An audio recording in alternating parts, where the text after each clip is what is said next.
Peace and harmony coming to you today. Want to discuss in our session the concept and the experience of narcissistic violation and how to recover. Sorry, I'm just looking at my notes here. Narcissistic violation and how to recover. When we talk about narcissistic injury, there's narcissistic injury to the narcissist themselves, and then there's the abusive behavior that they engage in towards us. Anytime we inflict narcissistic injury to them is basically when we fail to be a source of supply to them. We fail to live as a servant to them. We fail to take care of them and only their needs. When they get a sense or an inkling that you're starting to have some needs, you're starting to have some requirements, that you have some footing and traction in the relationship, that's when they start to look for someone else to target. They ignore you, they discard you, they lash out into their narcissistic rage episodes. They engage in more brainwashing, criticism, making you feel like you're guilty, that you're wrong for doing something which is completely inaccurate and a false accusation. They will point the finger at you, accusing you that you've done something inhumane, when it's the old adage of, you point a finger and you've got four pointing back at you. The narcissist completely dominates that concept. They will criticize you for not being there. They'll criticize you for spending too much money. They'll insult you for eating healthy. They will take a jab at anything that is of personal value to you after, they've complimented you on certain things. They have all these different techniques hidden in their back pocket. So what is narcissistic violation and how to heal from it? Well, number one, when we talk about that violation and the brainwashing, a number of different things are occurring in the psyche of the individual who that is experiencing that. Number one is a violation of boundaries and a violation of self. The locus of control is constantly made to be on the outside, so there's a incessant hypervigilance towards taking care of that person. One's needs are no longer attuned to, and the person is constantly trying to protect their feelings, be responsible for their happiness, for maintaining their outbursts so that they don't, unleash. So the person essentially has an out-of-body experience where they're living to be a servant to that person and no longer living for themselves and in their own highest good, which is connection to your creator, your talent, your gift, your own mindset, your own values, your freedom to pursue a life without guilt, without regret, and without resentment. Now, a narcissistic violation is also going to be a brainwashing sort of technique where they're going to constantly want to be on your mind. They want to constantly be what you're thinking about. And they will definitely try to sabotage you when you try to pursue a life of your own, or you go out independently and, you're doing your thing. They're going to find a way to disrupt that, whether it's a personal injury that they all of a sudden get. How convenient, right? They need you to do something for them.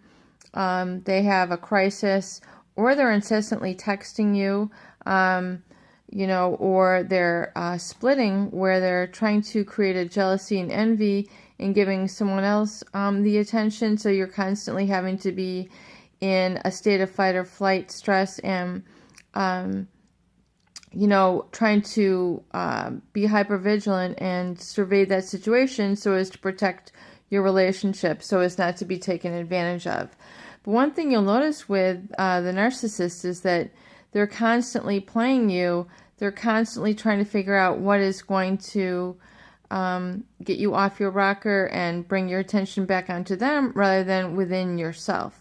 which is, the worst violation, because you then slowly become out of touch with your own needs, and your own drive, your own goals, your own talents, and you begin to lose touch with that, and you begin then to lose a sense of your own sense of personhood, which is, again, what we need to be building here is your sense of identity, your personality, your comfort, safety, and security back in the world.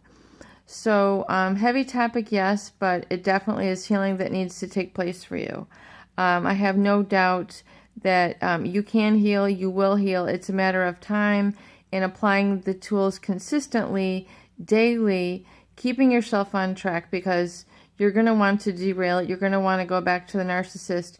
You're going to want to continue that cycle of violation, because it's what's natural to you. It's what's ingrained in you. And the longer that you've been with the narcissist, the deeper it is ingrained within you.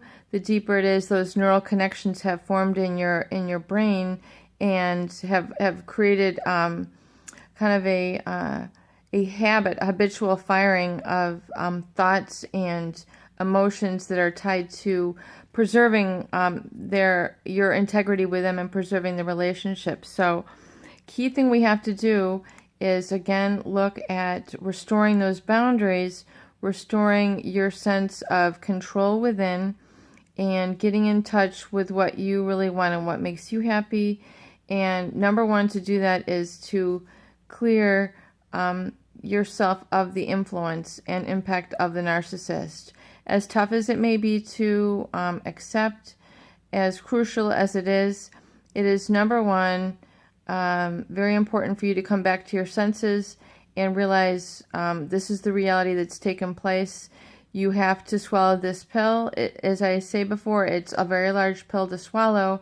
However, once you really begin to see what has taken place in the violation, you will more than gladly stand up for yourself, and you'll more than gladly pursue your love of life despite them.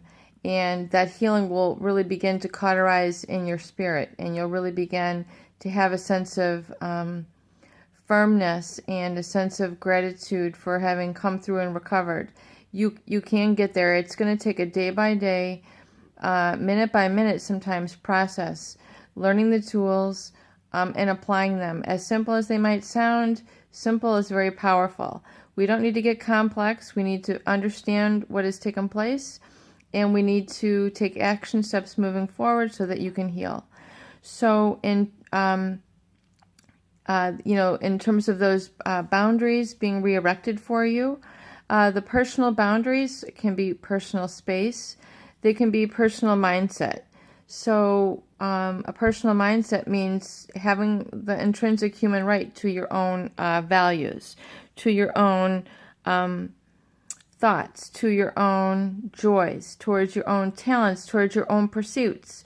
Chances are, if you've been involved with a narcissist, you have not been able to pursue much of the activities that you want in your life. You're, in essence, enslaved to them in a very sort of psychic cord sort of way, which is not healthy for you. Although it seems what you thought was love, which was to be there for their every need and for their every whim, and to keep them happy and create that role for your life. It is not healthy for you. It is not beneficial, and by all means, that is not your divine purpose and your divine place to live devoid of your own happiness.